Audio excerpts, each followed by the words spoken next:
Muito bem, gente, está na hora. Católicos querem saber, todo domingo, 15h em ponto. Se você não está assistindo 15h em ponto, não tem problema, assiste depois. A coisa boa da internet é essa, você assiste quando você quiser. E todo dia, de segunda a sábado, também 15h, a gente tem os melhores momentos da conversa do domingo. Então é uma oportunidade de você assistir de novo, porque a repetição é a mãe da aprendizagem. No último episódio, o Tiago ficou rindo aqui de gozação, e aí a gente não pôde apresentar, eu não pude falar a minha frase final, nem lembro mais. Assista de novo, porque a repetição é a mãe da aprendizagem. Aí eu estou falando no início, Tiago, porque da outra vez você me atrapalhou. Tá tudo bem com você? Vacilão, né? Boa tarde, meus amigos, meus irmãos.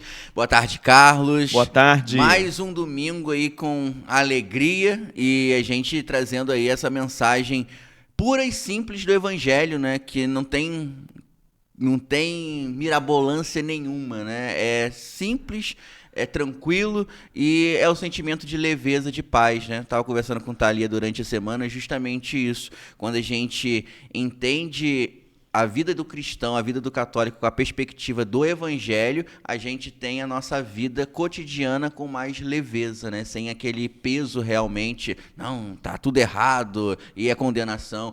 Então, é isso, né? Que o nosso bate-papo, eu acredito que se resume muito nisso, né? Em entender como que o Evangelho torna a nossa vida mais leve. E é tão simples, Tiago, que as pessoas não creem. A gente está acostumado a rituais que eu tenho que fazer, coisas que eu tenho que cumprir e práticas que eu tenho que repetir, porque a gente está treinado em ficar seguro quando a gente pratica determinados ritos, determinadas práticas repetitivas. Ali eu tenho segurança.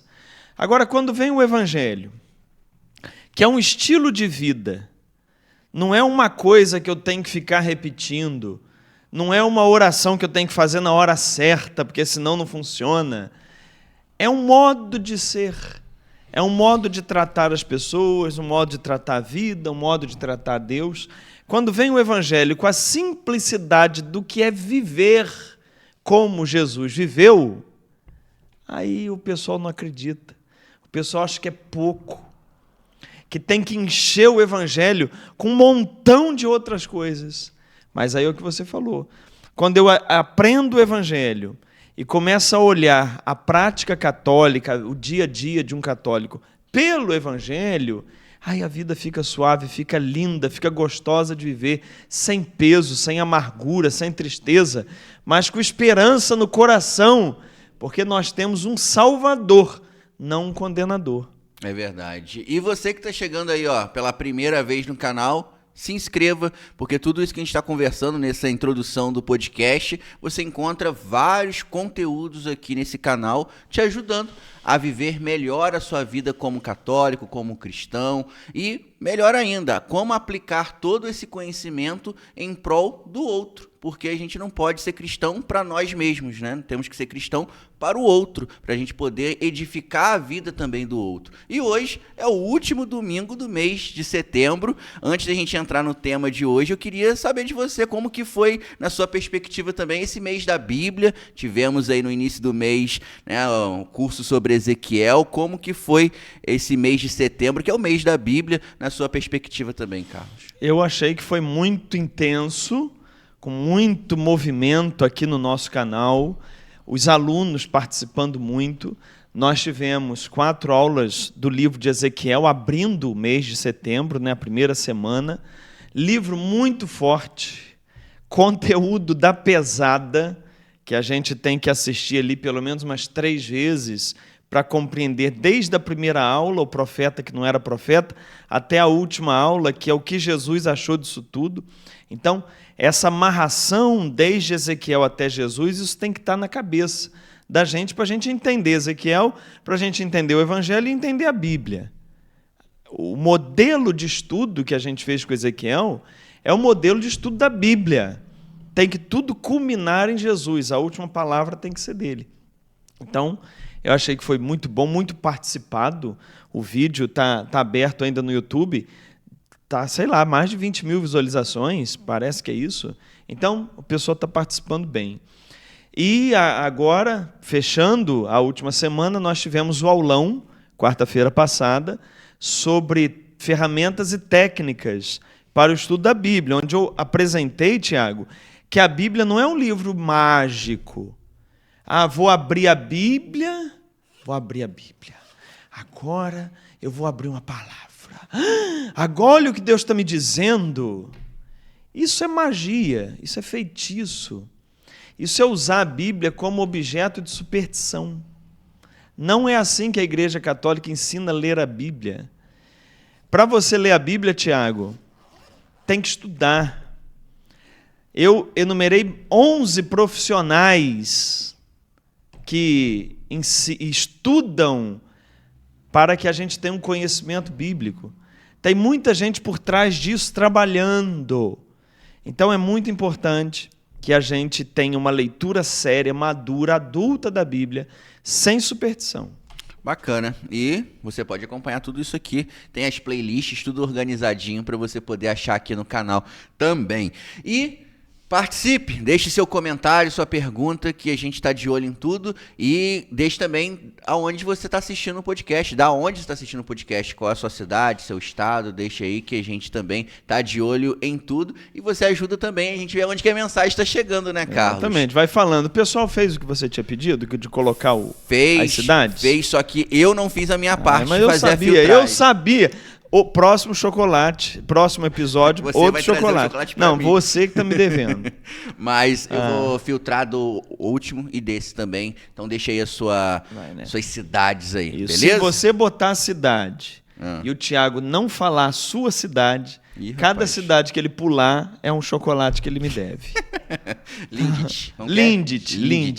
Hoje a gente tá num assunto bacana também, que faz parte da nossa vida como cristão, e a gente vai puxar algo que todo brasileiro maior de 18 anos é obrigatório, e aqueles que são maiores de 16 é optativo, maiores de 65 também são optativos, que é votar. No próximo domingo o Brasil inteiro vai eleger aí vereadores, prefeitos, e a gente queria saber, né? Os católicos querem saber qual é a importância de um católico participar ativamente também na hora de escolher os seus representantes. É algo legítimo? O católico deve votar, não deve votar? Qual é a visão da Igreja, do Evangelho também nessas escolhas dos representantes? Então, o Catecismo da Igreja Católica, ele propõe que o católico deve se engajar na política. O que é se engajar na política? Bom, primeiro, se um católico tem a vocação para a vida pública, vocação para ser um candidato, vocação para ser um prefeito, um vereador, qualquer outro cargo, ele deve fazê-lo. Ele deve ir, sim. Porque ele pode, com a mentalidade católica, colaborar com a cidade. Deve ser isso, né? A fé, ela tem que se tornar algo prático. E nada mais é tão importante quanto a política para que as coisas práticas aconteçam. Se eu estou hoje sentado aqui com o Tiago, falando abertamente, tranquilamente aqui, a posição católica num vídeo de internet, é porque tem uma política por trás disso que permite que isso aconteça. Porque podem criar uma política que impeça isso. Podem criar uma lei e está proibido o podcast falar de igreja católica. Isso pode haver. Há países onde a política local proíbe a divulgação da fé católica. Então, se nós estamos aqui debatendo Bíblia abertamente num domingo à tarde, é porque é possível fazer isso devido às leis políticas que existem. Pronto. Então, é importante que o católico que tenha vocação para uma vida pública, que ele vá e faça política. Ponto. Os que não têm essa vocação, nem têm esse espaço para uma vida pública, para ser um candidato, ele também se engaja na política. Como? Votando, participando da eleição, escolhendo o seu candidato. Ah, não vou votar, tenho horror de política e não acredito na política. Essa conversa, ela é muito perigosa, porque não é acreditar naquele político em si. Tem eleições, Tiago, que eu não creio em político nenhum que está ali. Tem eleição que eu já votei em branco, tem eleição que eu já anulei o voto. Por quê? Eu não acreditei em nenhum daqueles políticos. Isso não quer dizer que eu desacreditei da democracia. Isso não quer dizer que eu desacreditei da eleição. Eu, como cidadão, em primeiro lugar, depois como católico, eu tenho que participar do movimento da eleição, do movimento democrático. Se aqueles candidatos ali não estão me agradando, ok, mas eu tenho que contribuir para o processo democrático, porque a outra opção, que não é a democracia, é sempre muito pior. A democracia tem muitas falhas, Tiago, muitas, mas de todos os sistemas que existem, é o melhor. Então, se eu perco a democracia, eu posso cair em regimes autoritários, totalitários, que tiram a liberdade das pessoas, que matam as pessoas, que destroem a vida como ela está sendo feita. Então, se eu não gostei de candidato nenhum, mesmo assim eu participo do processo eleitoral, eu posso votar em branco, é uma opção que eu tenho. Ou escolher um candidato menos pior. Eu tenho escolhido os menos piores. Eu não tenho escolhido os melhores, porque eu tenho escolhido os menos piores, mas eu participo do processo político. Isso é importante, porque a nossa sociedade é democrática e é importante que o eleitor, o cidadão, o cristão, o católico, participe do movimento democrático por causa da democracia. Não é por causa de um candidato ou outro, é por causa do sistema democrático que a gente tem que preservar no nosso país.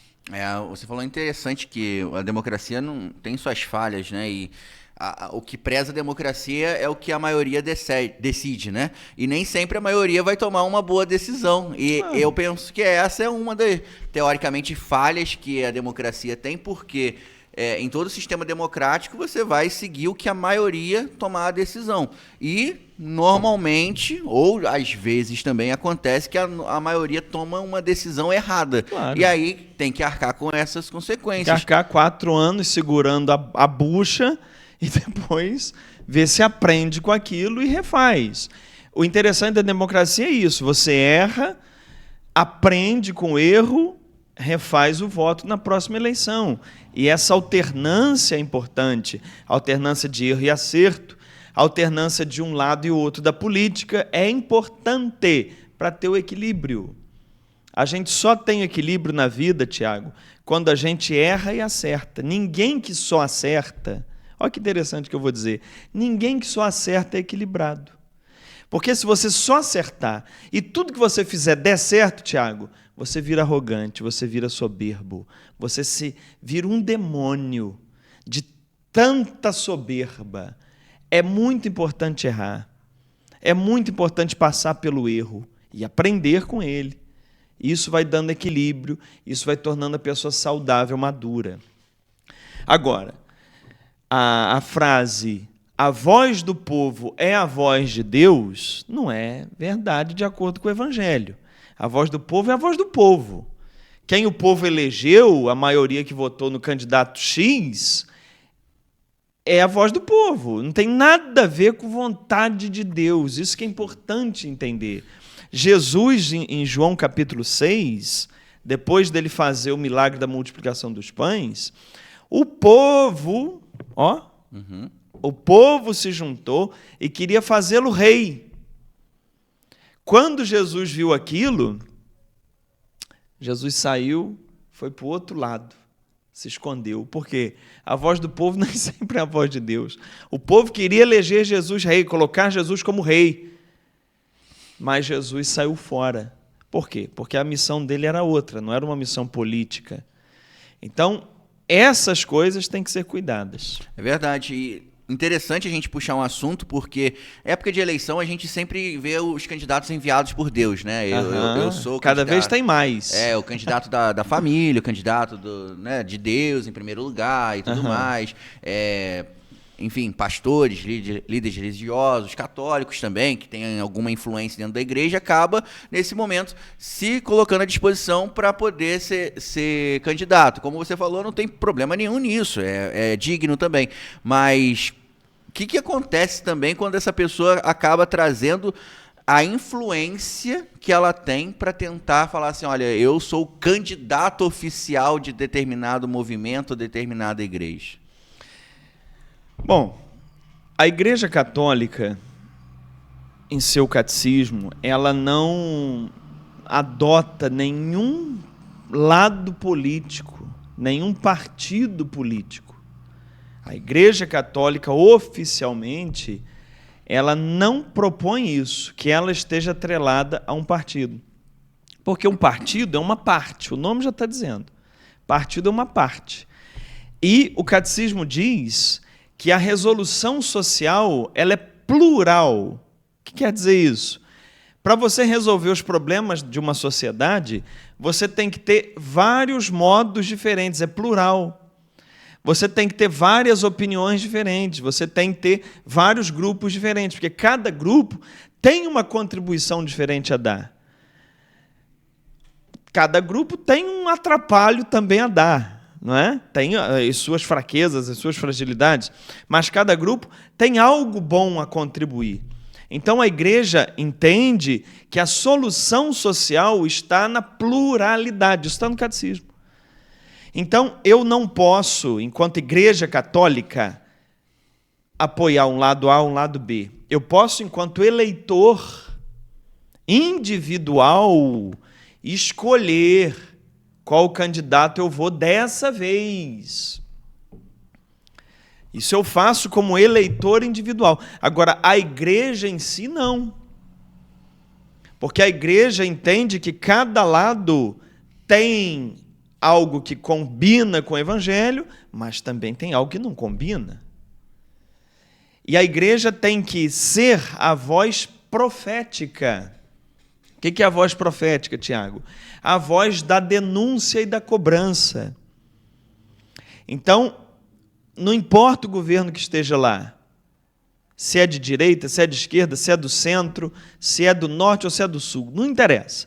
O que interessa é que a igreja tem que olhar para cada governo e ser a voz profética, denunciar o que está errado, apontar caminhos, criticar aquilo que merece crítica, ajudar a reorientar.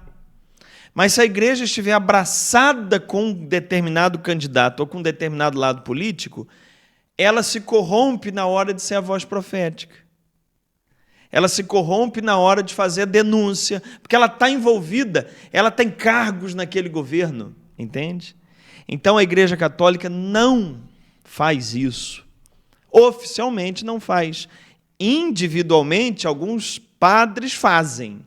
Está errado, está contra a orientação da igreja. Quanto a um candidato se dizer da igreja X, por exemplo, nenhum poderia se apresentar, eu sou o candidato da Igreja Católica. A Igreja Católica não tem candidato. Ele pode dizer, eu sou um candidato católico, isso ele pode. Mas ele não é um candidato da Igreja Católica. Ah, mas o padre está apoiando. O padre está apoiando porque não está seguindo o catecismo da igreja. Porque o catecismo da igreja diz que os líderes da igreja, diáconos, padres, bispos, até o Papa, nenhum deles pode influenciar na tomada de tomada de decisão dos fiéis, de fazendo campanha. Padre não pode ser cabo eleitoral, Tiago. Não pode. Não pode ser candidato nem cabo eleitoral. Porque a influência de um padre, por ele ser um líder espiritual, é muito grande. Então ele está usando a influência religiosa dele para vender um candidato político. Isso é uma fraude, Tiago. Isso é fraudar o processo todo. Porque a política, o povo deve escolher a partir daquilo que ele acha. Não porque um líder espiritual mandou. Quando você põe Deus nessa jogada, você deturpou o processo eleitoral todinho. Legal. Isso é muito interessante. Quando a gente, por exemplo, assim, um padre se candidata, né? Ele recebe licença do sacerdócio para, tipo assim, porque ele não vai deixar de ser padre, né? Uma vez padre, ordenado, para sempre vai ser. Mas, vamos botar, o padre quer ser candidato. Ele nunca mais pode voltar a ser padre? Ou se, por exemplo, passou 4 anos, ele perdeu ou não quer mais ser, ele pode exercer o sacerdócio? Não, tem de tudo, né? Tem aqueles que se lançam candidatos sem pedir autorização de nada. Se lançou candidato. O mais correto seria o quê? Eu estou aqui na minha cidade. Eu sou padre, um exemplo. Não sou não, hein? O pessoal escreve, meu padre. Não sou padre, não. Eu já vi. Sou teólogo. Mas veja bem, eu estou aqui na minha cidade. Digamos que eu sou padre. Não tem candidato. Não tem. Não tem ninguém interessado na vida pública. A cidade vai ficar ao léu. Então, em último caso, ele se apresenta. Mas não é função dele. Até na tribo indígena, pajé é uma coisa, cacique é outra. Pajé é o sacerdote, cacique é o político. Não se mistura. Então, a mesma coisa aqui. A liderança que um padre tem, por ele ser um padre, um sacerdote, até um pastor também. Vamos botar todo mundo aqui. Padre, pastor, são líderes religiosos. Tem uma influência muito grande no sistema de crença das pessoas. As pessoas creem neles. Então, eles usarem essa autoridade religiosa para designar política é muito perigoso, Tiago. E isso gera todo tipo de maracutaia possível. Porque o religioso, seja padre, seja pastor, que começa a fazer campanha para um lado, algum acordo ele tem, algum acordo político ele tem. Os apóstolos, todos eles, morreram por perseguição política. Paulo morreu porque a política de Roma o matou. João foi preso na ilha de Patmos por perseguição política do Império Romano, porque eles não se vendiam ao poder romano, que queria endeusar o imperador. Agora a gente vê líderes políticos endeusando, líderes religiosos endeusando políticos, chamando políticos de Messias, chamando políticos de Salvador da pátria. E aí, meu irmão, misturou-se tudo. E a gente lê na Bíblia o seguinte: toda vez que política e religião deram as mãos, não deu certo. Você vê o Apocalipse, ele é um livro de denúncia contra a união da política com a religião no tempo de João. Você vê aquelas 2 bestas do Apocalipse, no capítulo 13, sabe que 2 bestas são aquelas? É a política de Roma e a religião dando as mãos. O texto de Apocalipse conta que uma besta alimenta outra. E é isso. A besta maior é o poder político do imperador romano e a besta menor é o poder religioso. As 2 se dão as mãos para uma sustentar a outra. E você vai vendo como uma alimenta a outra. Isso é bíblico. A Igreja Católica, ao longo da história, já se meteu muito em política. Os reis tinham que ir lá prestar obediência ao Papa, porque o Papa, no final das contas, era que determinava os reis de cada lugar. Isso foi horrível, Tiago. Isso gera todo tipo de corrupção, de maldade, de falcatrua, em nome de Deus. Hoje, a Igreja Católica se libertou disso, graças a Deus. Olha, é muita informação, Carlos, mas é importante a gente saber disso porque, justamente, quando você falou que o poder de alguém que tem influência sobre o outro, né, ainda mais espiritual, é algo determinante, a gente vê por que não é uma crítica que eu estou fazendo, não, gente. É só para a gente ter um discernimento. Essa questão de ter uma bancada evangélica, uma bancada... a gente está falando... a eleição de agora é para o município, mas quando a gente vai levar para o nível Brasil, né? Parece que existe uma forçação de barra realmente, né? Como se os cristãos precisassem se sobrepor sobre outros grupos, né? Tá certo, nós precisamos ter políticos que defendem a nossa causa, como que Carlos falou, a gente tem a liberdade e tudo mais, mas muitas vezes não é isso que é defendido por essas pessoas que se dizem enviados de Deus, né? Acaba sendo mais interesse próprio do seu grupo do que um interesse de cristão, grupos, né? Você pega as pautas que as bancadas evangélicas defendem. Uhum. O que ali tem de interesse cristão, de interesse genuíno do evangelho? Ah, bom, eles são contra o aborto. Tudo bem, mas são a favor das armas. É o pessoal que luta para a facilitação do armamento da população, que a Igreja Católica é tão contra como o aborto. Uhum. Então não adianta você, meu irmão, eu sou cristão, eu sou católico, eu sou contra o aborto, e vota em alguém que é a favor das armas? Que isso, cara? Você tá com algum problema. Então, não tem, Tiago, lado nenhum que esteja em pleno acordo com o evangelho, com a doutrina da igreja. Não tem. Por isso você não pode se agarrar a um lado político fanaticamente, porque você vira um fanático, você vira uma pessoa que perde a capacidade de raciocínio. Uhum. E fica louco, enlouquecido, fica cego. Qual é a postura do católico? Eu falei isso num curso que a gente tem na Bíblia Mais, chamado Evangelho Deformado, onde eu trato de teologia da libertação, teologia da prosperidade, teologia do domínio. E eu falei uma coisa lá, que eu falei isso, quando eu gravei, eu falei, o pessoal vai achar ruim que eu falei isso. Mas depois eu vi que eles entenderam a mensagem e gostaram. Qual que é a postura do católico na eleição? Ou no processo político em geral? Ele é em cima do muro. É uma coisa horrível dizer, você é em cima do muro, mas eu estou dizendo, você vai entender por quê. O nosso papel é estar em cima do muro. Mas como assim? Porque de cima do muro você tem a visão dos dois lados. De cima do muro você tem a visão privilegiada. Uhum. Então eu fico em cima do muro, aqui é o muro, eu fico em cima do muro. O muro é o catecismo da igreja, tá até bom. Eu fico em cima do muro. Daqui de cima do muro eu olho. O que eu achar o menos pior, eu desço, voto. E depois que eu votar, eu volto para cima do muro. Por quê? Eu continuo na observação. Eu continuo na minha voz profética. Eu continuo vendo o que combina com o evangelho, vendo o que não combina, concordando com o que combina, discordando do que combina, com uma voz profética, sadia, madura, sem fanatismo. Porque o que o pessoal faz é assim, é meu candidato, é tudo de bom, defendo ele, tudo que ele fizer está certo. Ah, é o outro candidato, tudo que fizer está errado. Isso é uma criancice, Tiago.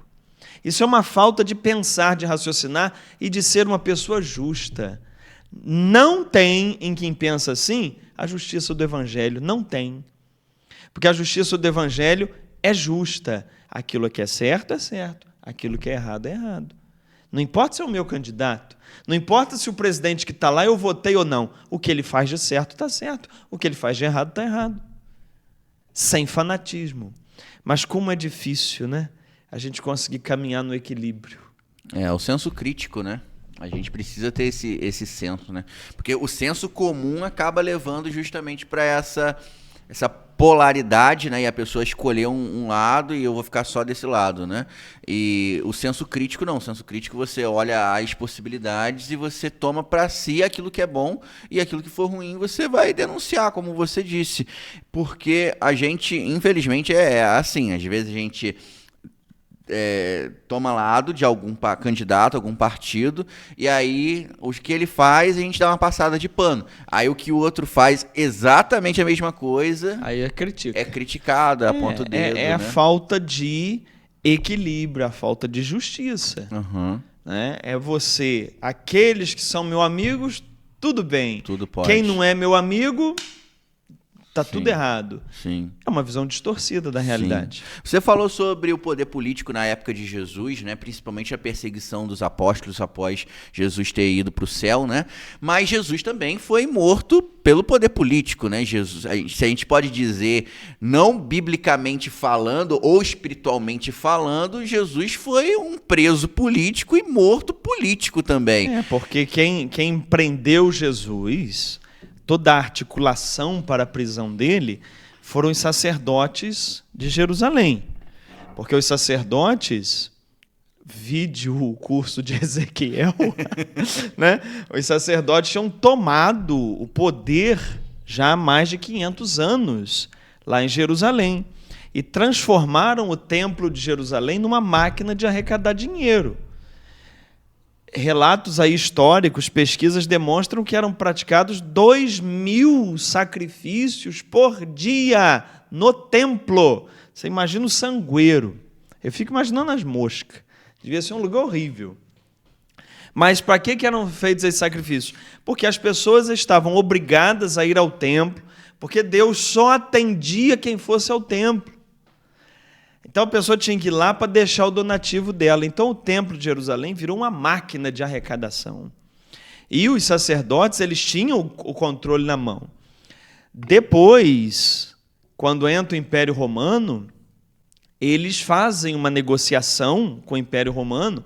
O Império Romano pega grande parte dos impostos, mas os sacerdotes do templo de Jerusalém continuam tendo liberdade para fazer o seu culto ao seu Deus, e Roma não impôs Deus nenhum ali.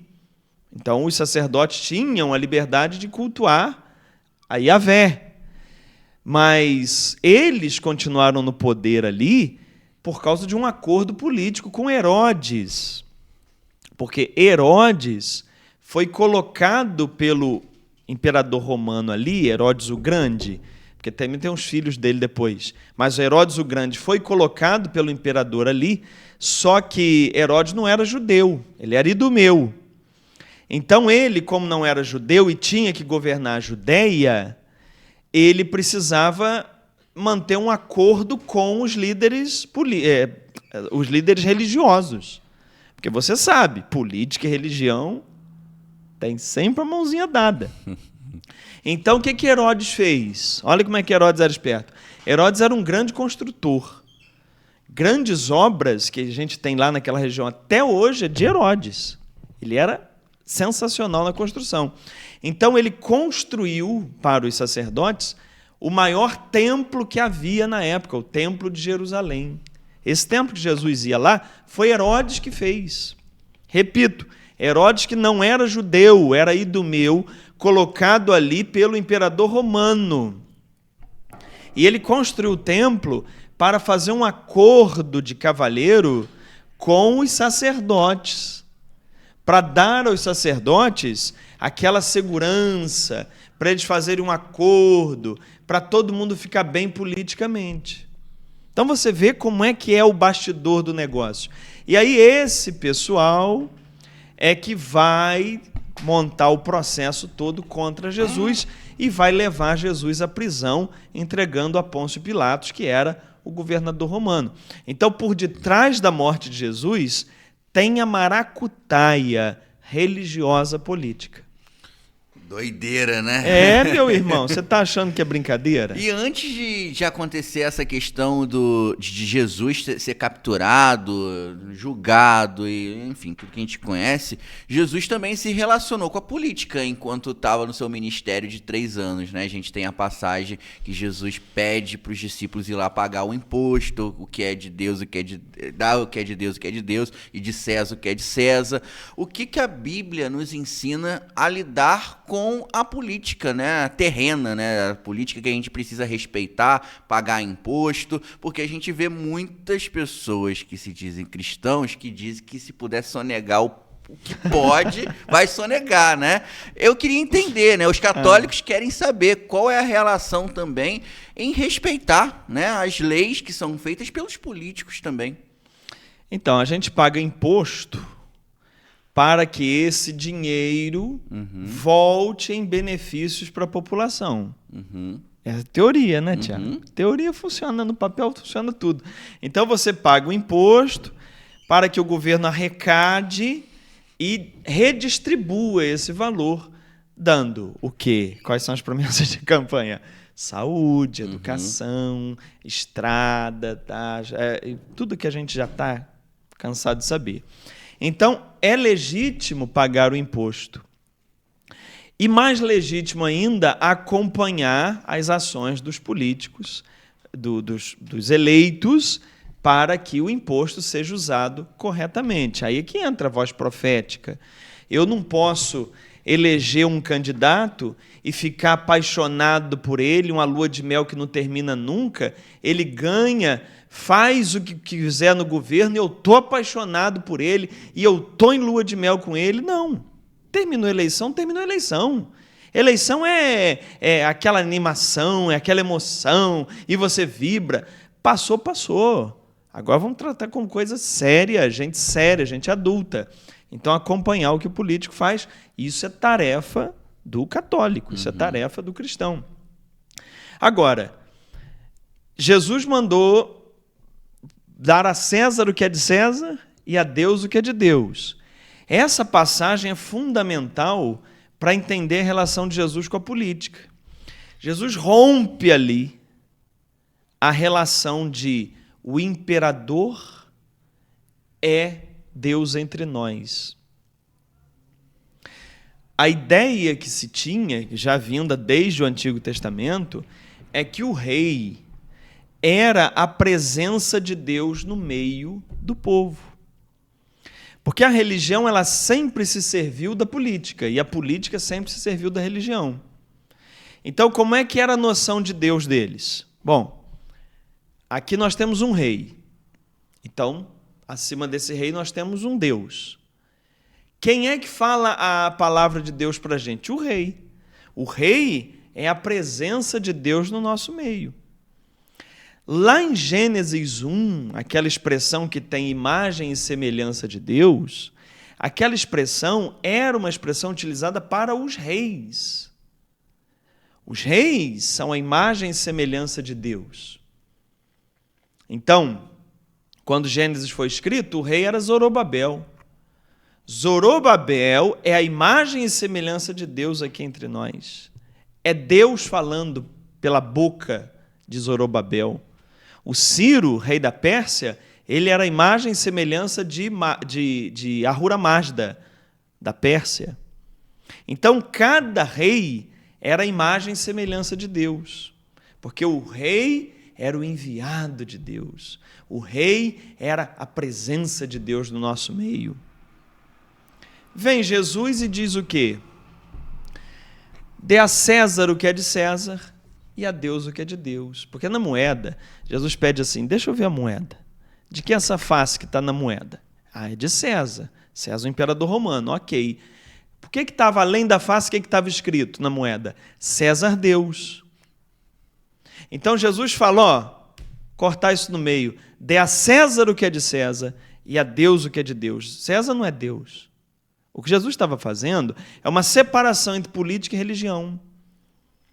O imperador não é Deus, o rei não é Deus. Então pague os seus impostos, mas aquilo que for de Deus, o culto de adoração, a sua vida, a sua confiança, entregue para Deus, não a César. Então Jesus rompeu esse negócio de um enviado político de Deus, de alguém que Deus está mandando com uma missão. Isso não é cristão. Se você pegar o Catecismo da Igreja Católica, parágrafo,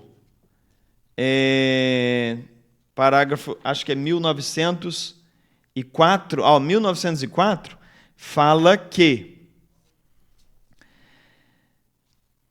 é preferível que cada poder seja equilibrado por outros poderes e outras esferas de competência que o mantenham em seu justo limite. O que o parágrafo 1904 fala, Tiago? Que o poder, quanto mais distribuído for, melhor. No Brasil, poder executivo, legislativo, judiciário, os 3 poderes, é o mais próximo do que a igreja ensina mesmo. Você não pode ter alguém com todo o poder que queira fechar o outro poder, que queira acabar com os outros poderes, só ele. Isso gera perversão, isso gera autoritarismo. Agora, o que eu quero chamar a atenção é isso aqui, ó. Ele diz assim,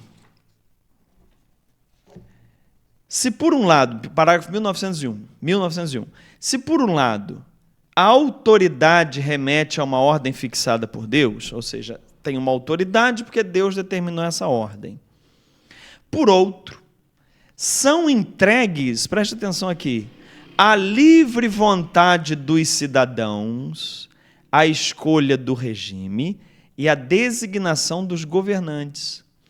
Catecismo da Igreja Católica, parágrafo 1901. Está entregue à livre vontade dos cidadãos a escolha do regime. Qual que é o nosso regime no Brasil? Democrático, presidencialista. Quem escolheu isso? Foi Deus? Não, os cidadãos. Então, está livre a escolha dos cidadãos, o regime e os governantes. Quem escolhe os governantes é o cidadão de cada país, é o povo. Não é Deus. Pegar o Antigo Testamento, Tiago, aonde tem reis ungidos pelos juízes, como Samuel, juiz, ungiu Saul, ungiu Davi. Pegar esses reis e aplicar hoje, dizendo que hoje um candidato político vai ser ungido na nossa igreja. Isso é uma loucura absurda, porque o regime do Antigo Testamento é um regime de reis. O regime do Brasil é democrático, presidencialista. Presidente não se unge, presidente se elege. E quem elege um presidente é o povo. Então é uma sopa de maluquice que faz, misturando contextos completamente diferentes. Então, quando a gente tem a compreensão do que o catecismo ensina, compreensão de cada época bíblica, o que foi cada coisa, aí a gente deixa de ser iludido. Sim, e a gente consegue aplicar isso também nas nossas cidades, né? Você está assistindo aí o podcast, muito provavelmente no próximo domingo vai votar. É trazer tudo isso que a gente está conversando para a sua realidade, para escolher o candidato a vereador, o candidato a prefeito da cidade, com essa luz do Evangelho, essa ótica que o Evangelho traz para a gente poder ter o embasamento para escolher o menos pior, né? Porque perfeito é só Deus, não, né? Perfeito não vai. Não vai. Menos pior tá bom. Carlos, aproveitando que a gente está falando sobre política, esse assunto a gente não vai abordar tanto nos nossos podcasts, a gente gosta de falar sobre doutrina, gosta de falar sobre passagens da Bíblia, enfim, mas faz parte da nossa cidadania também falar sobre a visão católica da gente no mundo. Hoje... Não, mas deixa eu só falar uma coisa. Tá. A política é doutrina também. É doutrina Tem também, né? dentro da igreja a doutrina social da igreja. A preocupação da igreja com essas questões, as questões políticas, as questões de saneamento básico, de distribuição de renda, o que é que a igreja pensa sobre greve, o que é que a igreja pensa sobre direitos trabalhistas. Isso é doutrina social da igreja, isso é importante, porque sem isso, qual é a relevância da igreja no mundo? Se a igreja não falar daquilo que nos afeta diretamente, que é a política, qual é a relevância dela? Quando Jesus manda dar pão a quem tem fome, dar água a quem tem sede, isso depende de política. Entende? Então, nós não estamos discutindo partidos políticos. Nós estamos discutindo política. Aliás, a palavra política vem do grego, que é político, é aquele que cuida da polis. Polis é a cidade. Então, político é aquele que cuida da cidade. Você sabe no grego qual é o antônimo de político? Não. Idiota. Sabia disso? Não. Porque idiota é aquele que só cuida do seu id, da sua identidade. É que tem o seu id inflamado, o seu eu inflamado. É o idiota. Só olha para ele. Sim. O político olha para a polis, para a cidade. O idiota olha só para ele, para os interesses dele. No grego, idiota é antônimo de político. Agora, no português, a gente juntou tudo, né? É verdade. Ficou tudo misturado. Interessante. E eu ia fazer uma pergunta, mas nada a ver com o negócio, mas... Eu já cortei você. Eu vou retomar a pergunta, mas eu vou perguntar porque tem a ver com o que você acabou de falar, que eu acho que faz mais sentido agora. Por que quando a gente vai... Essas traduções, por exemplo, do grego, do hebraico, quando foi pro latim e aí chegou no português, teve tanta diferença, assim? Não tem a ver com o assunto política, mas tem a ver com o que você acabou de falar. Teve essa deformação também em algumas palavras. Eu acho que nos termos de política e idiota, o sentido não se perdeu na palavra, se perdeu no uso. Porque hoje você acha que todo político é um idiota. No uso, mas no sentido em si da palavra, não. Político, polis, você tem que entender um pouquinho a origem da cidade. Aqui pertinho da gente tem Teresópolis, né, que tem esse polis aí, que é a cidade de Teresa. Certo. Petrópolis, a cidade de Pedro. Então, você tem o sentido ainda na palavra político, polis, cidade. Mas no uso nosso, e também por mau uso da política pelos políticos, acabou a gente confundindo o termo e perdendo o sentido original do que é realmente um político. Então, quando a gente vai para o sentido original do que é política, do que é político, nenhum católico poderia dizer: eu tenho horror de política. Ele tem horror de politicagem. Ele tem horror da corrupção. Mas da política ninguém pode ter horror. Porque a política é a cidade, é o cuidar da cidade, é o cuidado do outro. Ser um ente político na sociedade é ser alguém que prega o evangelho, que vive o evangelho. Toda ajuda que você faz a alguém é uma política, é um cuidado com a cidade. E todo dia a gente faz política, né? Quando a gente conversa, quando a gente reivindica, quando a gente reclama de algo, fazer política também. Política. Né? Isso é importante. E falando sobre, por exemplo, o Estado do Vaticano, né? Sobre a figura do Papa Francisco. Se fala muito da figura espiritual que ele é, da igreja e tudo mais, líder da Igreja Católica, mas o Vaticano é um Estado também, e ele se torna um líder político. Os católicos precisam saber também, querem saber qual é a influência política do Vaticano no mundo também, cara. É grande, porque o Papa, ele é um político. Ele é um chefe de Estado, essa palavra que eu estava querendo, é um chefe de Estado. O que é um chefe de Estado? No Brasil, o presidente é o chefe de um Estado. Quando a gente fala Estado, é a nação, né? Então, o Papa é um chefe de Estado com 1 bilhão de fiéis. Ele não é chefe apenas do Vaticano, que é 0,44 quilômetros, é um ovo. Mas ele é chefe de uma comunidade que pega gente no mundo inteiro com 1 bilhão, 1,1, acho que está agora, fiéis. Então, ele tem uma relevância muito grande agora. Essa autoridade do Papa, qualquer que seja o Papa, Francisco, Bento, João Paulo II, ela tem que ser feita com muita cautela, porque é o que eu falei no início. É uma autoridade grande, um padre, um pastor, e utilizar isso para converter em votos para alguém. Pode ser uma manipulação muito grande. E o Papa, com a autoridade que ele tem, e ainda mais o Papa Francisco, que é um cara amado e respeitado no mundo inteiro por todas as religiões, Tiago.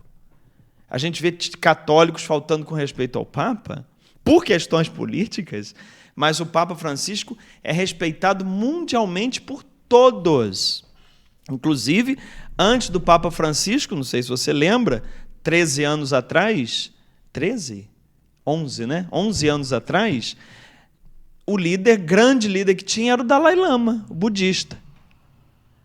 Entrou o Papa Francisco, o Dalai Lama desapareceu. O Papa Francisco tomou essa liderança no mundo, essa liderança espiritual hoje é na Igreja Católica, é do Papa Francisco. Pode observar.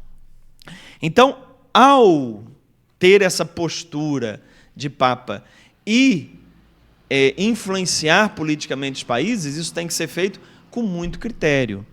tem que ser feito com muito cuidado, porque pode gerar mal-estar muito grande. O Papa Francisco fez um comentário sobre a política aqui no Brasil, quando ele disse que o Lula tinha sido preso, não me lembro bem, tinha sido preso injustamente, e a Dilma era uma mulher de mãos limpas, parece que foi essa a expressão que ele usou.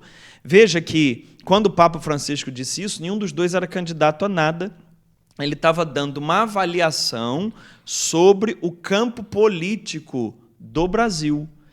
Nada o impedia de fazer isso. Era uma avaliação que ele, como chefe de Estado, via. Você pode concordar, pode discordar, à vontade. Isso é uma opinião política que o Papa deu, mas ele não estava interferindo em eleição, nenhum dos dois era candidato. E ele não estava fazendo propaganda política. Enfim, foi uma coisa, mas mesmo assim foi uma coisa muito turbulenta. Então é sempre perigoso quando você tem autoridade religiosa invadindo o terreno político com a sua autoridade religiosa. A gente vê o Silas Malafaia, por exemplo, é uma vergonha o que ele está fazendo. Ele está transformando a Assembleia de Deus dele, porque ele tem uma Assembleia de Deus própria, não é a Assembleia de Deus geral, ele tem a Assembleia de Deus Vitória em Cristo, que é dele. É um negócio dele. Ele está transformando aquela força religiosa que ele tem em força política, o dia inteiro gritando sobre política aí para todo lado. Então é perigoso. Crenças, Tiago, negócio sério.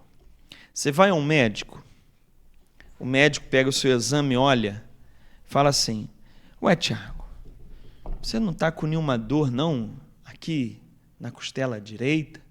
Você fala: não. Porque era para ter, né? Aí o Tiago já sai da sala do médico com a mão aqui. Já sai aqui, aí chega em casa e fala: Thalia, você sabe que o médico falou, eu não tinha notado, mas agora que ele falou, eu percebi que está doendo? Por quê? O nome disso é placebo e nocebo. Placebo é quando o médico, por exemplo, usa a autoridade dele para te curar. Ele fala que você vai se curar, que a medicina está fácil, Tiago, hoje, isso que você tem não é nada. Você se sente melhor, porque a autoridade do médico te impõe uma crença. É verdade. O médico também pode usar o nocebo, que é o quê? Olha, você vai ter mais 3 meses de vida só. A pessoa morre. Por quê? A autoridade do médico impõe aquela crença. Entende? Então, autoridades são muito perigosas. Se você não souber usar a sua autoridade, você pode provocar muito mal às pessoas. Eu vi tem um corte de podcast também falando sobre... Você vê outro podcast que não é o nosso? Não é possível. Tem que ficar dentro da bolha. Mas ele estava falando que aconteceu um caso com a mãe dele, justamente isso.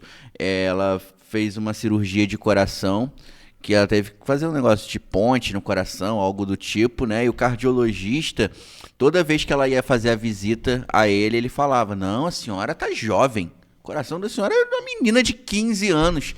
E assim, levou 30 anos, ela... Toda vez que ia passar pela consulta: não, a senhora está muito bem, o coração da senhora está muito bem. Esse médico morreu. E aí quem assumiu o consultório dele foi um dos alunos. Ninguém falou pro médico que o coração dele estava bem. Exatamente, ele morreu. A mulher ficou, que ele operou, ficou e ele morreu. E aí um dos alunos dele assumiu os trabalhos, o lugar dele, os pacientes, e ela foi fazer uma consulta com um dos alunos. E ela chegou lá, e aí na hora que ele pegou a ficha da senhora, falou assim: nossa, a senhora ainda está viva? Sério, a senhora ainda está viva, a senhora foi caso de estudo, quando eu era estudante do doutor tal. A gente não dava 6 meses de vida para a senhora. A senhora está aqui, bem... Aí ele contou que a senhora voltou para casa e depois daquele dia ela foi definhando. Morreu. Crenças. Por quê? Porque um médico vestido de branco, com estetoscópio pendurado aqui, ninguém usa isso, né? Só nas fotos. Ele tem muita autoridade. Muita. A mesma coisa um padre. A mesma coisa um pastor. Então, muito cuidado com o que você ouve das autoridades médicas, espirituais. Cuidado. Porque pode ser uma manipulação muito grande, Tiago. Sim. E, desculpa te cortar, mas... Só ia completar. Sim. Por isso, conhecer o ensino da igreja. Para você não ser levado em conversa fiada. Já me respondeu, eu ia perguntar isso, agora você me respondeu. Eu ia perguntar como blindar a nossa cabeça, a nossa mente, para não cair nessas balelas. Porque aí você, conhecendo a doutrina da igreja, conhecendo o evangelho, você vai botando cada cachorro no seu mato. Como é que fala? Cada macaco no seu galho. Inventei uma nova agora. Cada cachorro no seu mato, entendeu? Cada macaco no seu galho. Então, o meu padre, ele tem autoridade sobre mim para aplicação dos sacramentos. Mas ele não tem autoridade sobre mim para definir quem eu vou votar. Entende? Sim. Meu papel de cidadão é meu papel de cidadão. O padre pode... Eu posso perguntar, padre, o que o senhor acha? E ser crítico ao que ele está falando. Agora, eu não posso deixar-me manipular por quem usa de forma errada o seu poder religioso.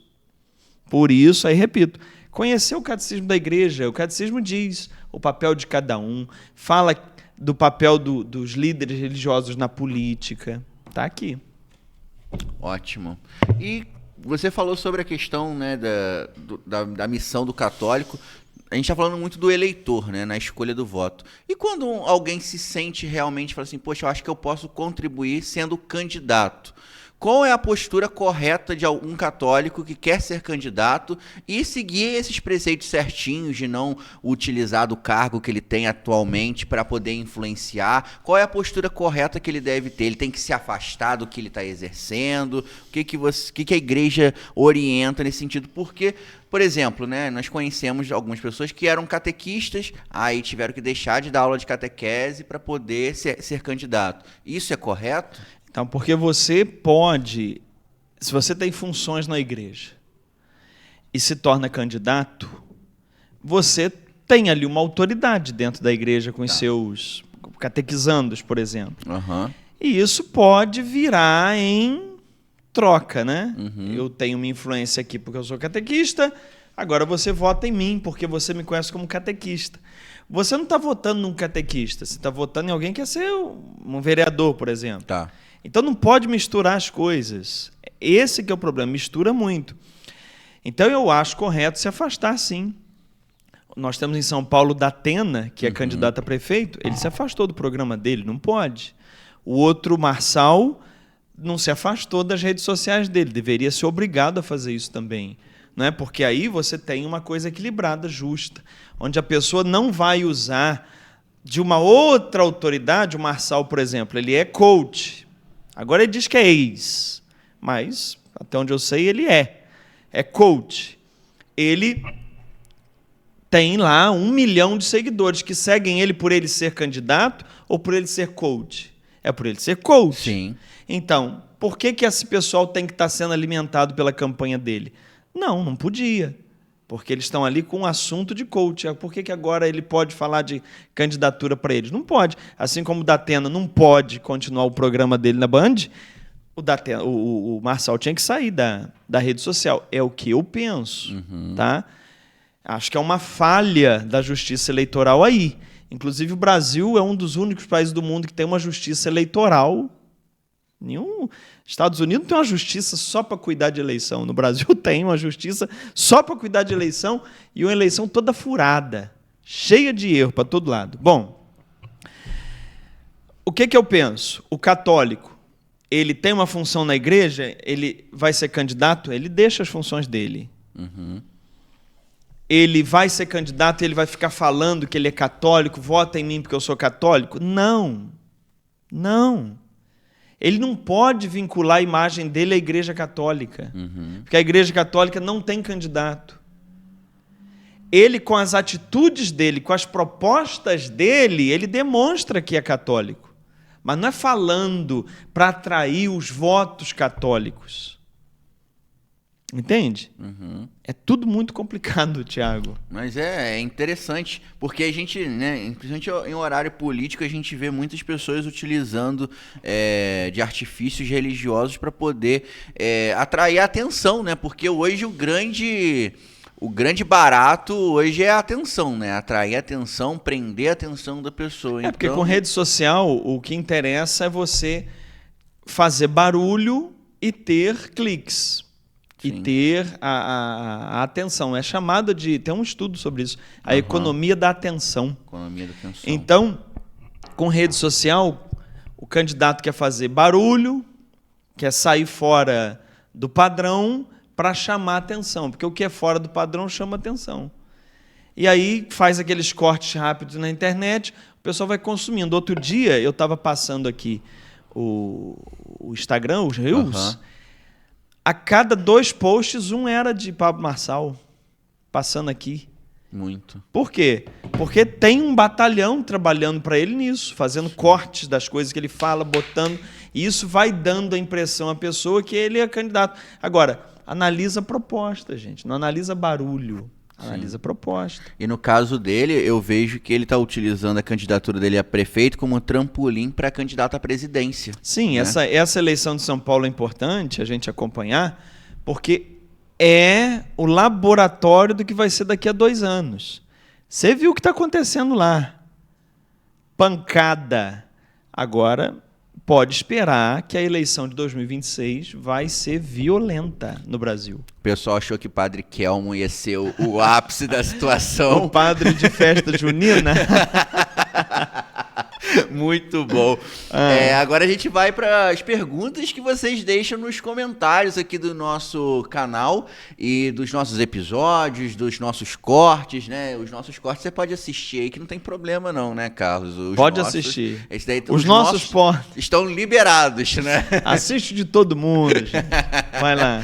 Então a gente vai falar dos comentários agora e você pode deixar o seu comentário, a sua pergunta nesse episódio ou em algum corte que a gente está sempre de olho, tá bom? A primeira pergunta aqui ainda não é as perguntas que tem nome, tá, Carlos? Só para te situar nesse sentido. Mas você falou que está dentro do Evangelho Deformado, mas perguntaram o que seria a teologia da libertação. Muito bem. Teologia, lá na Bíblia Mais, tem o curso, o Evangelho Deformado, com 3 aulas. Uma delas é a teologia da libertação. E são 2 horas de aula sobre teologia da libertação. Agora, basicamente, o que é a teologia da libertação? É uma teologia, é uma forma de pensar teológico surgido aqui na América Latina, iniciado no Peru. Por quê? A América Latina sempre foi lugar de desigualdade social, de pobreza. E a teologia que a gente vinha recebendo aqui é a teologia europeia. Na Europa, tem as questões sociais que nós temos aqui? Não.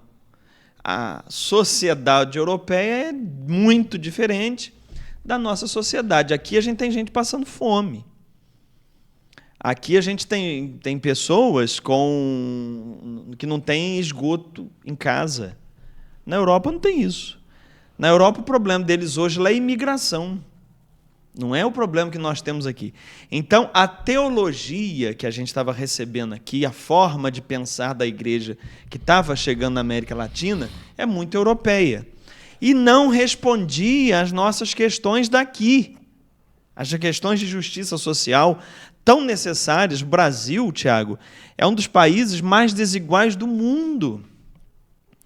6 famílias, 6, têm o dinheiro de 100 milhões de brasileiros. Você pega 100 milhões de brasileiros e as 6 famílias mais ricas do Brasil. 6 contra 100 milhões. É uma desigualdade total. Coisa que não tem na Europa. Então, a teologia europeia, a forma de falar da igreja, os posicionamentos, não estavam atingindo as nossas necessidades aqui na América Latina. Então se começou um movimento para, através do Evangelho, através da igreja, dar respostas às necessidades sociais.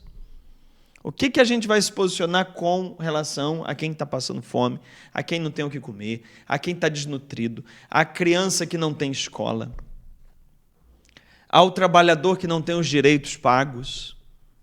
Que a gente tem que ter uma posição sobre isso. Então se fez aqui a teologia da libertação, que tinha inicialmente esse objetivo muito saudável, de cuidar daquele que tem necessidade. Aí, você sabe que tudo dá um probleminha. Qual foi o probleminha? Começaram a usar a teologia da libertação politicamente. Então partidos, especialmente partidos de esquerda, no Brasil muito o PT, se abraçou com a teologia da libertação, e a teologia da libertação começou a virar um movimento político. Aí, por exemplo, a missa não era mais o sacrifício de Cristo atualizado sobre o altar. A missa passou a ser uma concentração de debate político, um movimento político para definir pautas sociais. Aí você já começa a perder a dimensão espiritual e a ficar muito na dimensão material. Aí o que fez? O Papa João Paulo II, em 1986, ele esteve no Brasil, ele disse aos bispos brasileiros: a teologia da libertação é útil e necessária, porque é necessário que a igreja tenha um posicionamento com os mais fracos, com os mais pobres.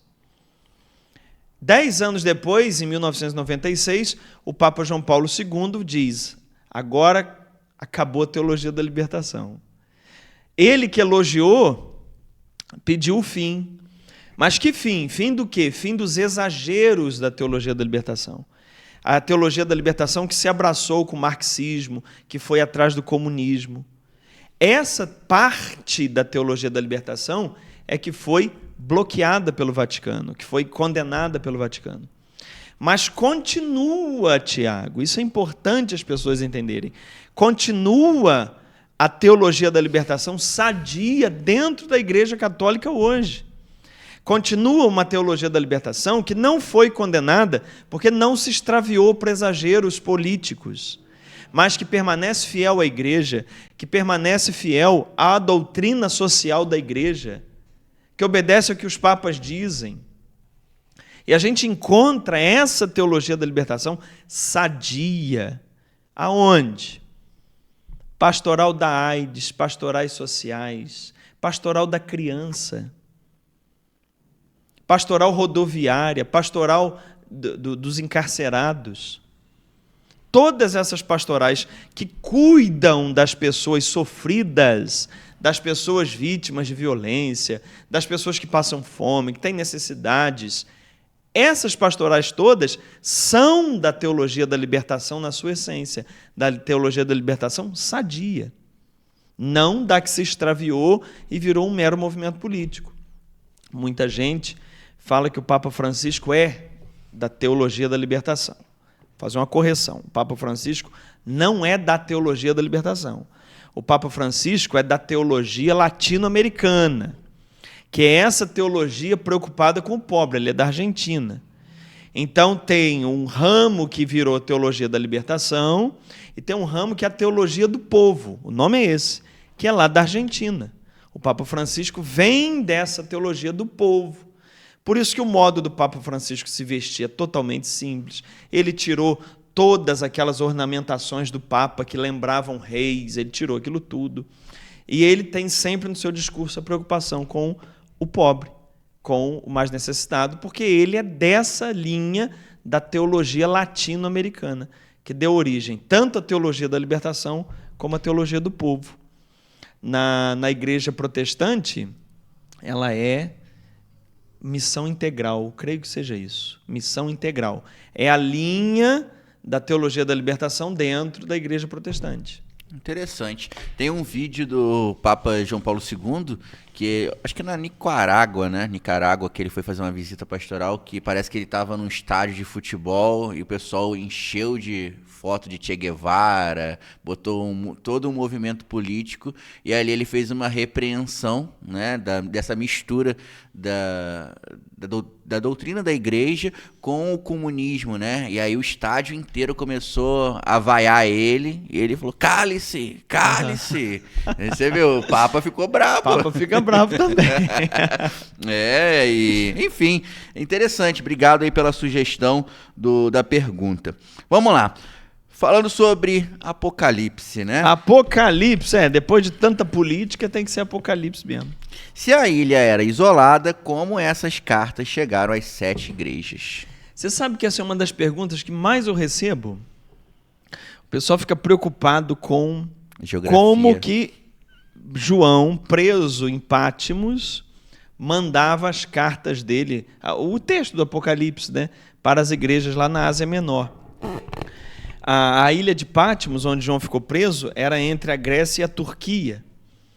E ele tinha que mandar lá para a Ásia Menor, onde estavam as 7 igrejas do Apocalipse. Bom, há aí apenas teorias, Tiago, não se tem uma certeza. Mas a gente pode tirar uma ideia de como Paulo fazia. Paulo, na prisão romana, ele escrevia as cartas e mandava. Filipenses, por exemplo, é uma carta escrita na cadeia. Ele estava preso. Então, ele escreve e manda. Como é que ele manda?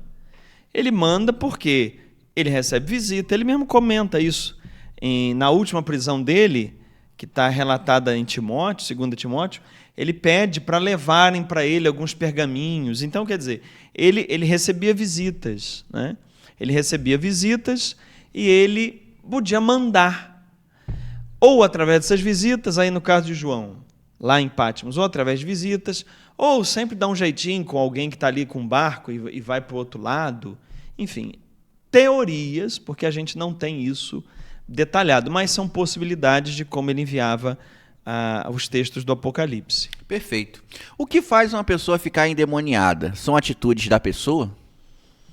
Muito complexo determinar algo assim especificamente. Na maioria das vezes, os endemoniados são vítimas, né? Eles são vítimas do demônio. Tanto é que as orações de exorcismo, elas são sempre para expulsar aquele ser que está fazendo mal. Então não se pode atribuir à pessoa o caso de uma possessão demoníaca. O que você pode atribuir à pessoa é quando ela decide ser má, decide ser odienta, decide ser vingativa, que ela está chamando para ela aquela pulsão demoníaca dentro dela. Agora, a possessão demoníaca em si, quando o demônio toma posse do corpo de alguém, você não pode atribuir a erros da própria pessoa, porque geralmente essa pessoa é uma vítima. E aí tem que olhar cada caso com muito detalhe, é um assunto muito complexo, que a igreja recomenda total, mas total cuidado para você não ir chamando de diabo o que não é. Recebi ontem uma mensagem de uma aluna dizendo que tem uma irmã que diz que está vendo e conversando com a avó e está trazendo mensagens da avó. Aí, uma parte da família está dizendo que ela está com demônio. E aí a aluna veio me perguntar o que eu acho. Eu não conheço ela, né? Eu apenas disse assim, olha, provavelmente ela está alucinando. Ela tem que verificar isso primeiro com a ciência. Uhum. Tem que ir ao médico, ao neurologista. Primeiro ela tem que verificar isso. Uhum. Então isso não é demônio? Aí eu escrevi para ela o seguinte, olha, atribuir tudo ao demônio tem impedido muita gente de se tratar seriamente. Porque a partir do momento que eu penso que é demônio, aí eu tenho que ir numa benzeção, eu tenho que ir numa oração, e não é isso que a Igreja Católica ensina. Primeiro você vai à medicina. Com certeza vai encontrar resposta lá. Se não encontrar, aí a gente faz uma oração de exorcismo. Fora isso, é só maluquice e mais doença ainda, porque a pessoa, quando acredita que ela está com o diabo, que cura tem para ela? É muito difícil. É verdade. Essa sequência de perguntas vieram justamente do episódio da explicação do que é o demônio, Sim, né? sim. Então, por isso que vai ter uma sequência aqui de perguntas Uma nesse sequência sentido. demoníaca agora. As batalhas espirituais é influência do demônio? Eu não sei o que ele chama de batalhas espirituais. Aí eu tenho que saber o que é. Deve ser, sei lá, o pessoal fala mal olhado, essas coisas assim. Pois é, entendeu? isso tudo é superstição, né, gente? Olha, gente, creia no Evangelho, para com esse assunto. O dia que vocês pararem com esse assunto de batalha espiritual, de olho grande, de magia, de macumbaria, quando vocês pararem com isso, pararem, e se debruçarem no que Jesus fez por nós, você vai ver que sua vida vai limpar. E você vai ver que isso não vai ter influência nenhuma, influência zero na sua vida. Sabe que influência isso tem na minha vida, Tiago? Zero. Porque eu não dou atenção a isso, não estou preocupado com isso. Eu estou preocupado com o que Jesus fez para mim na cruz. Eu estou preocupado com aquilo que Jesus gritou. Está pago, está consumado. Levou toda a maldição embora. Eu creio nisso. Então, se eu creio nisso, eu não tenho espaço, nem tempo, nem interesse em conversar sobre essas outras coisas que é perda de tempo em comparação ao Evangelho. Paulo diz assim, depois que eu conheci o Evangelho, o que Cristo fez por mim, posso falar palavrão? Vou falar. Paulo fala na Bíblia, tudo que eu conheci depois é merda. Todo o resto é merda. Paulo fala isso. Aí vocês ficam envolvidos na merda e esquecem de ver o Evangelho. Aí ficam assim, com medo de tudo. Explique o lado verdadeiro da passagem de Mateus 8,32, quando a legião de Satanás entra nos porcos. O lado verdadeiro, porque ela tem um lado falso, deve ser o que significa aquilo, né? Provavelmente. A gente tem ali uma cena que mistura questões simbólicas com questões reais e até questões políticas ali.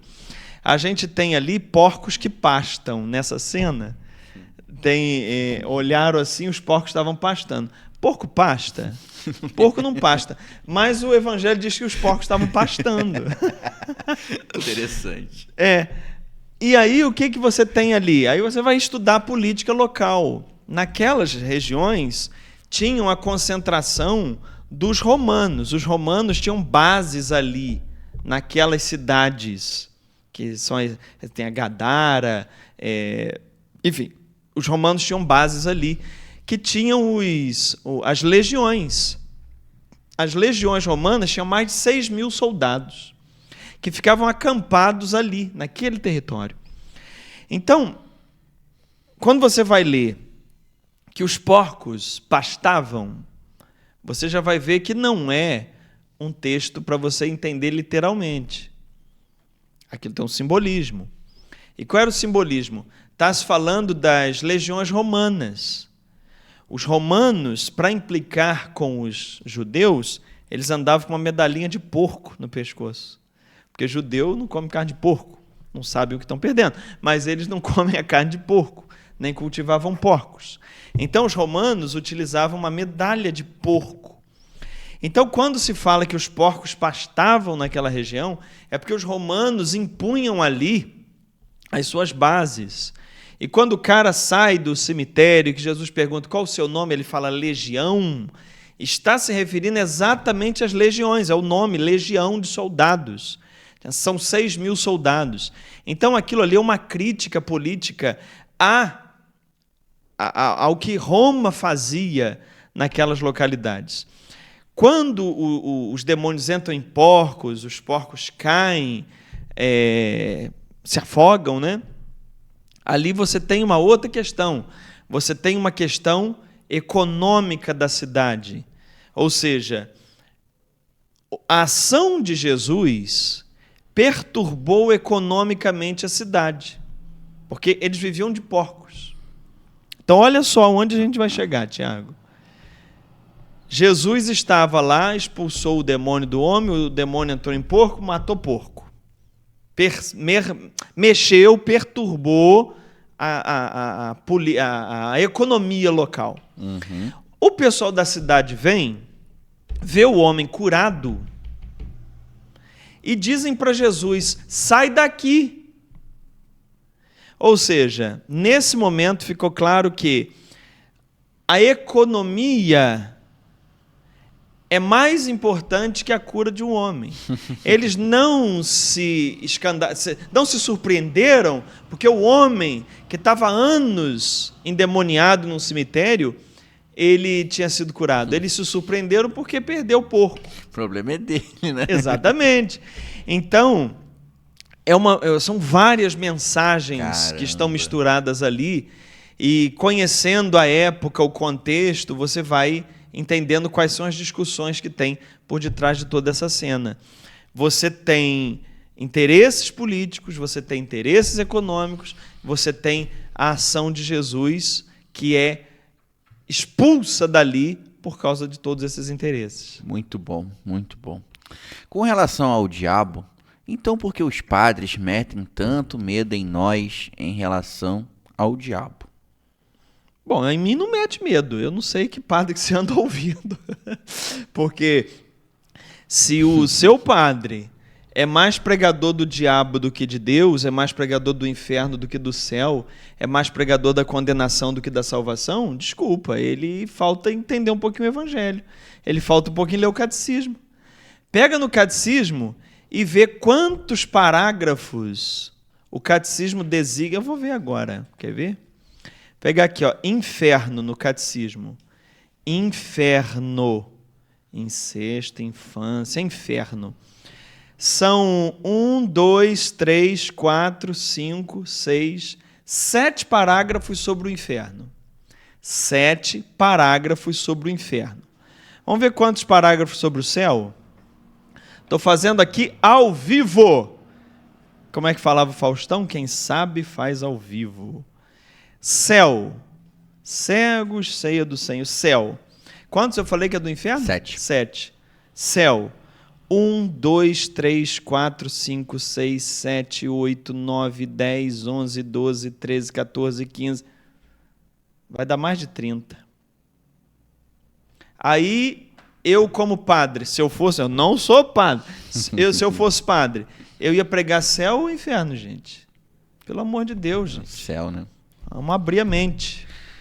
Carlos, você já falou várias vezes que não devemos falar do inferno para as pessoas, e sim falar da boa nova. Concordo com você. Mas no Evangelho tem versículos que falam do inferno. Por exemplo, a parábola do rico e do Lázaro.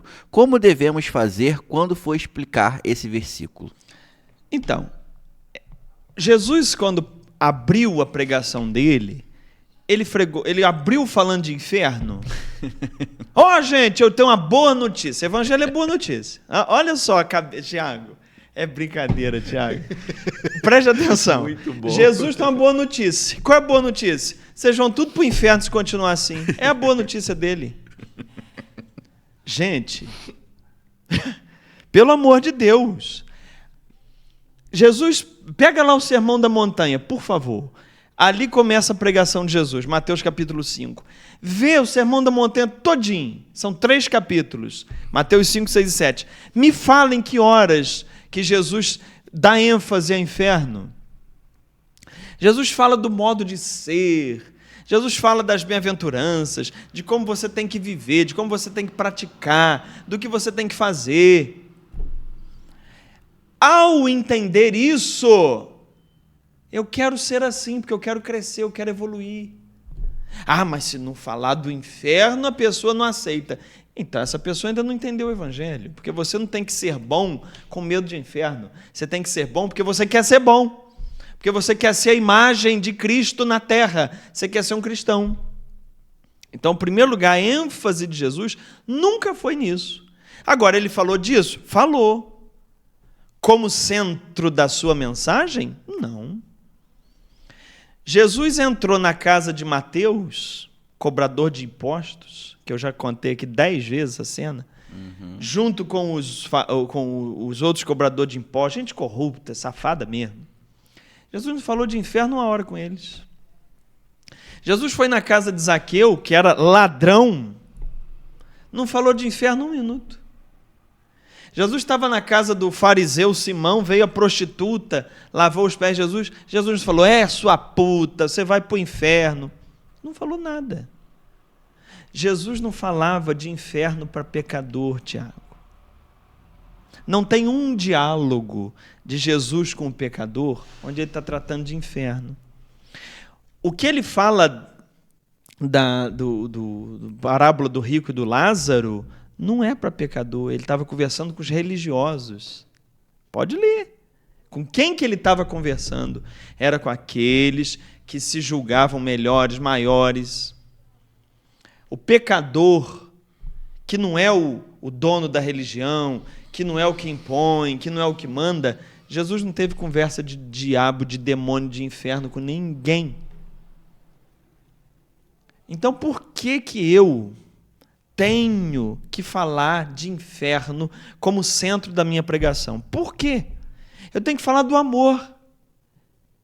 Porque, desculpa, quem diz, olha, Deus é amor, mas se você bobear, você vai para o inferno, desculpa, ele não crê que Deus é amor. Ele não crê. Porque um Deus que ama, mas se você bobear, ele te põe no inferno, não é um Deus bom da cabeça. Porque quem ama não faz isso. E isso eu estou dizendo, aí eu tenho que completar. Eu estou dizendo que não existe inferno? Não, eu não estou dizendo. Eu estou dizendo que se você quiser, você pode ir para o inferno. Se você quer. Se você quer viver a maldade, o ódio, a raiva, você vai para o inferno. Tá certo? Tá certo. Agora eu tenho que te dizer que tem um caminho melhor. Se você quiser viver o bem, o amor, viva o bem, o amor, porque faz bem, porque é saudável, porque é gostoso, porque você dorme com a cabeça tranquila. Então viva o amor, viva a prática do bem. Isso é que eu tenho que ensinar. Agora eu não tenho que ficar botando medo em ninguém de inferno, Tiago. Vamos lá. Vamos lá.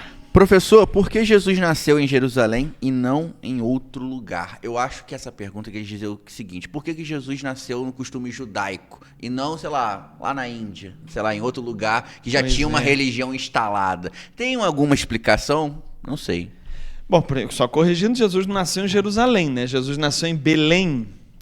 Que não é Belém do Pará. Que não é Belém do Pará, mas é Belém, Casa do Pão, que significa o nome Belém. Eu achava que Belém do Pará era onde Jesus nasceu, tá? Quando era criança. Eu sei, mas até pouco tempo você achava também, que você me perguntou. Então, olha só.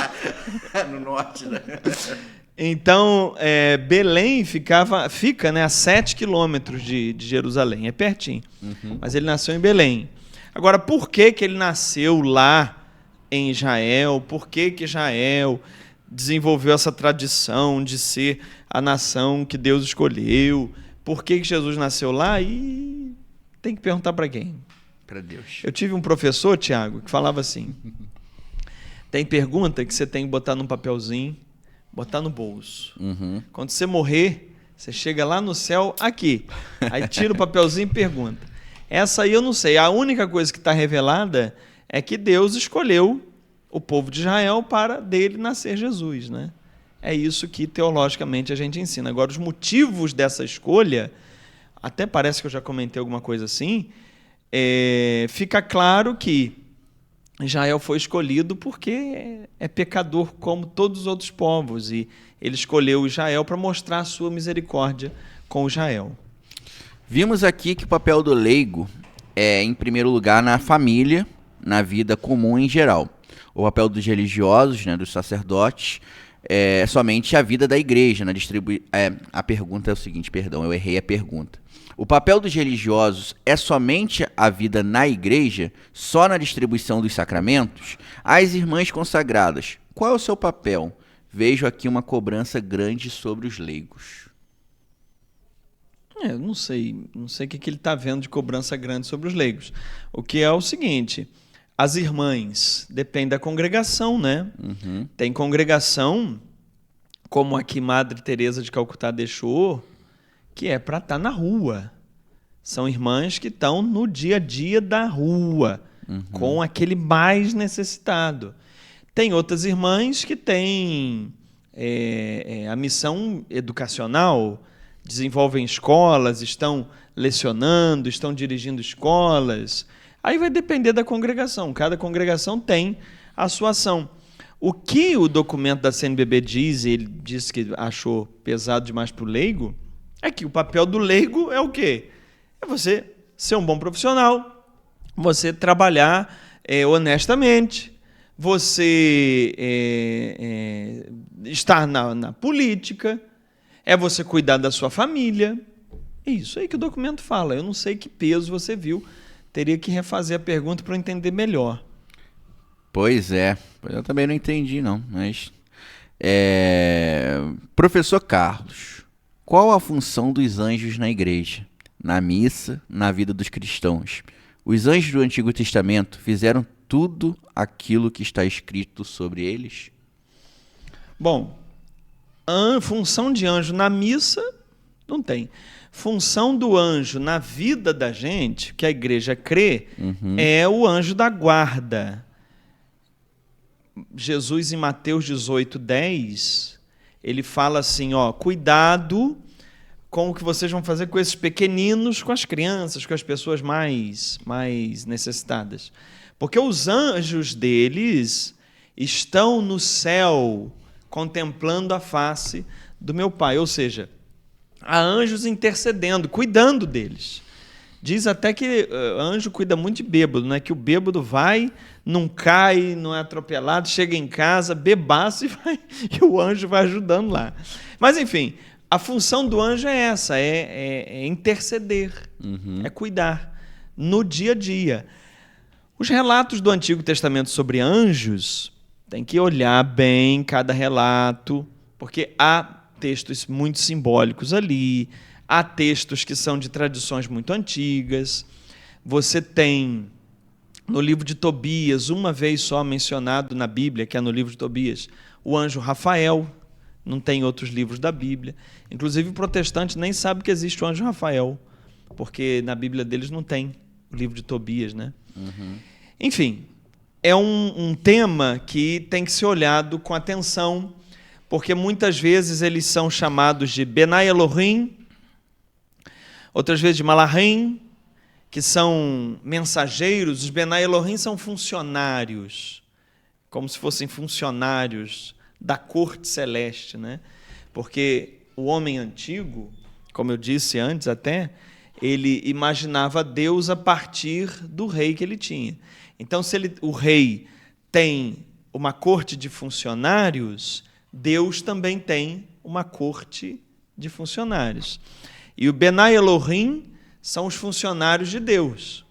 Quando você vê no livro de Jó, aquilo é uma cena totalmente simbólica, falamos até no último episódio. Sim. É uma cena simbólica, quando os Benai Elohim, que são os funcionários de Deus, fazem uma reunião e um dos Benai Elohim, um dos funcionários de Deus, fala que Jó é assim porque ele tem tudo de bom, teria que ser tentado.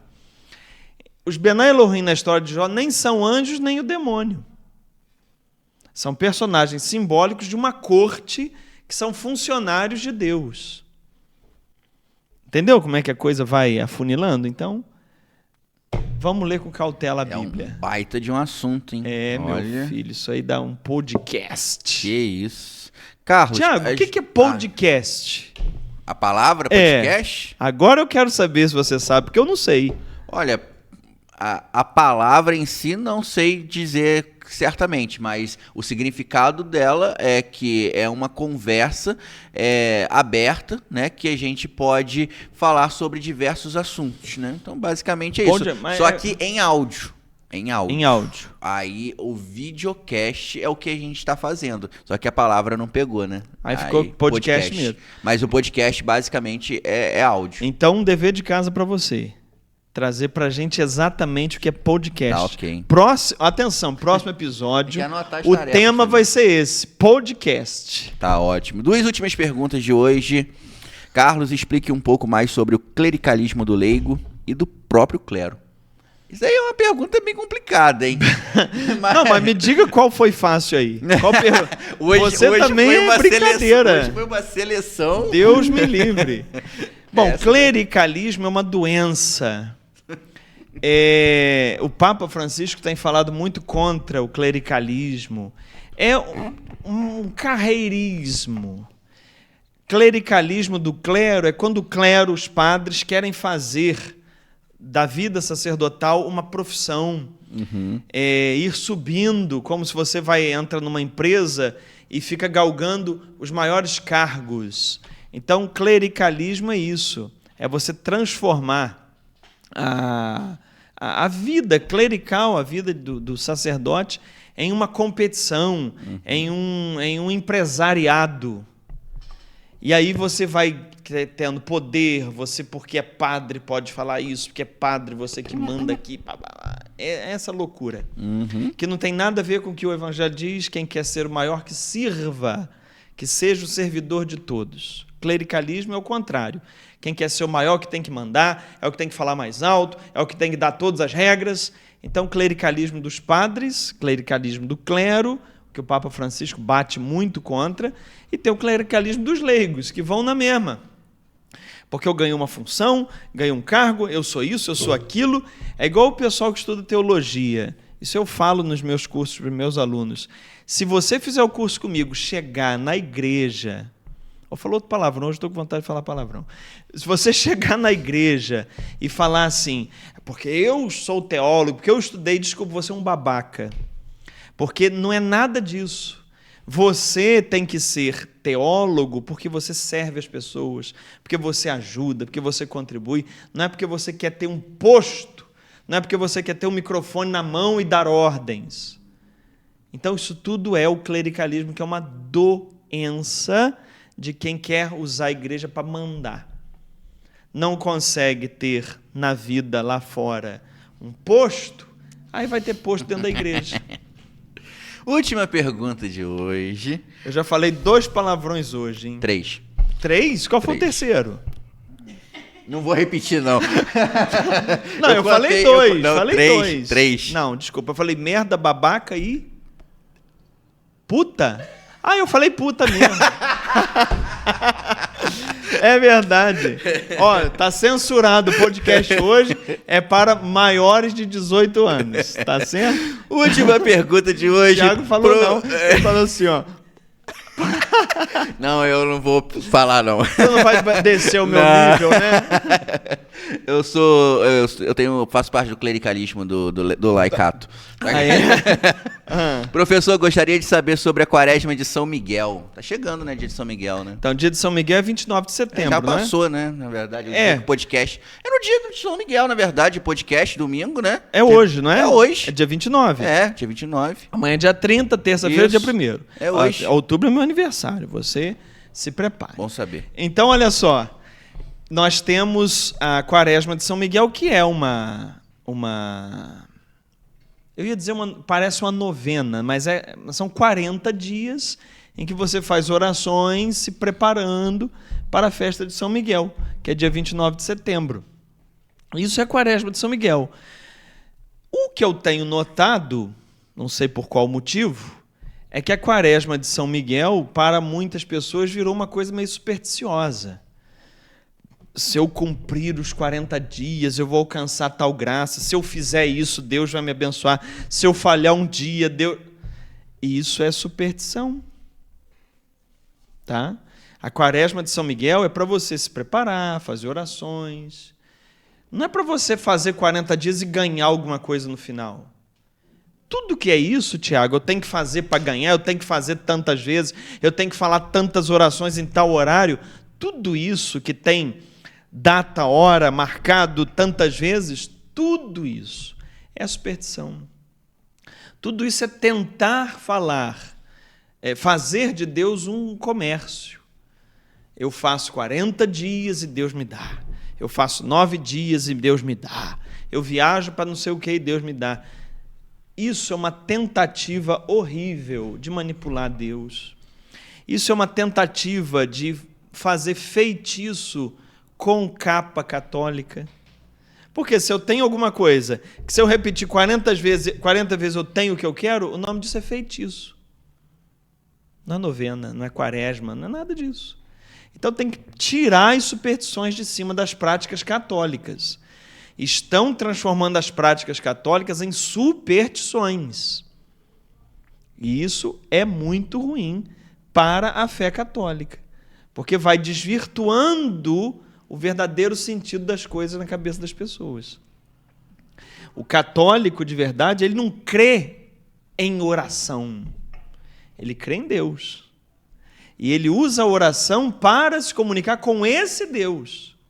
Mas orações poderosas, orações infalíveis, isso tudo é superstição. A gente não crê em oração, a gente crê em Deus. E a minha oração é o meu modo de me relacionar com esse Deus. Muito bom. Inclusive, né, só pra gente caminhar pro final, essa questão de superstição, muitas pessoas têm superstição com a questão de São Longuinho também, né, de você perder algo e aí você... Fica dando pulinho, né? Fica dando pulinho e tal, né, e enfim, não deixa de ser superstição também. Não deixa de ser, não, é absolutamente. Superstição Longuinho. Você sabe quem é São Longuinho? Pelo que me falaram, seria o soldado romano que furou o lado de Jesus, que foi... Isso. É ele que seria o São Longuinho. Aqui no Brasil ficou Longuinho, né, o nome, mas é Longinus, porque a espada era longa, então é com relação ao nome da espada. Nem o nome é real, né? É um nome simbólico, por causa da espada. Enfim, o pessoal dá um jeito de... Agora, o que o cara que furou o lado de Jesus tem a ver com a chave que você perdeu? Jesus amado. Eu já fiz, tá? E funcionou? Funcionou. Então tem que fazer. Tem um negócio também da Salve Rainha, que você reza uma parte só e só completa. Mostrai-nos. Você sabe dessa? Não, essa não. Atenção para a aula de superstição. Você fala assim: Salve Rainha, Mãe de Misericórdia, vida, doçura, esperança, nossa salve. Quando tem a parte mostrai-nos, é porque aí mostrai-nos Jesus. Aí você reza até o mostrai-nos, e aí ao invés de falar mostrai-nos Jesus, você fala mostrai-me a chave. O que está perdido. Não. Aí não. Se você achar, é sério, se você achar, você termina a oração. Se você for bem ridículo, você faz esse negócio aí. Carlos, só pra gente realmente agora acabar o podcast, o que você acha dessas... É superstição também, né? Mas o pessoal que fica imprimindo oração e deixa na porta da igreja... É a mesma bobeira. Mesma coisa. Não é coisa católica, assim, né? Nada a ver com a fé católica. Tem gente que fica com medo, você sabe, né? Que pega lá, se você não repassar... Mas por que tem medo? Porque não conhece o evangelho. Não conhece o evangelho, né? Não conhece o que Jesus fez por ele. Agora, pega lá. Se fizer... Deus... fulano, né, assim, fulano fez, ganhou na loteria. O outro não fez, o filho morreu. Caramba. Cara, que Deus é esse? Desproporcional também. Aí você tem que tirar a xerox do negócio ou passar no WhatsApp, porque senão Deus mata o seu filho. Doideira, hein? Desculpa, cara. Se me mandar no WhatsApp, eu bloqueio, hein? Desculpa. É isso. Aqui, Thiago, obrigado, tá? Obrigado. Eu que agradeço. Gente, muito obrigado. Aqui a gente pretende fazer uma conversa descontraída, com uma conversa de dia a dia, como se a gente estivesse tomando aqui uma Coca-Cola. Cerveja eu não tomo. Você toma cerveja? Não.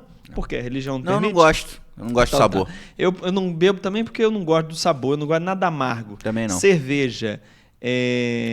Café, não tomo. E panetone também não. Não é amargo, mas não me ofereço panetone nunca da sua vida. E nem chocotone? Deus me livre. Aquele bolo velho, pão velho, Thiago. Para terminar, eu fazia missão num lugar rural chamado Barracão dos Mendes, Sei. São Lourenço, o nome é outro lugar, eu esqueci. E aí eu fui visitar um senhor na pastoral, fazer a celebração da palavra, fui visitar um senhor, um japonês, Toyo, faleceu tem pouco tempo. Aí eu fui na casa dele, primeira coisa, quer um café? Aí eu não tomo café. Aí eu falei, não, café não, obrigado, pode trazer uma água. Tá bom. Quer um panetone? Aí eu pensei, cara, eu já rejeitei o café. Se eu rejeitar o panetone, ele vai falar o quê de mim? Tá bom, dá um panetone. Quando ele botou assim, só o cheiro já me enjoa. Aí eu deixei ele distrair, eu peguei o panetone e enfiei dentro do bolso. Aí ele, você gosta mesmo, botou outro. Eu saí da casa do Tonho com o bolso cheio de panetone. Enfim, em vez de falar a verdade, olha aí, ó, fica mentindo, dá nisso. Verdade. Bom, muito obrigado a você que ficou até essa hora conversando aqui com a gente. Deixa seus comentários, curte aí o vídeo, aperta o sinalzinho de gostei, escreve qualquer coisa aí no seu comentário, divulga esse vídeo para que a gente permaneça levando a você um pouquinho de entendimento da fé católica. Muito obrigado pela sua atenção. Tiagão, obrigado mais uma vez. Eu que agradeço e tamo junto. Bom domingo aí para todos vocês e obrigado pela audiência. Muito bom. Abraço, gente. Vote certinho. Até isso domingo aí. que vem, se Deus quiser.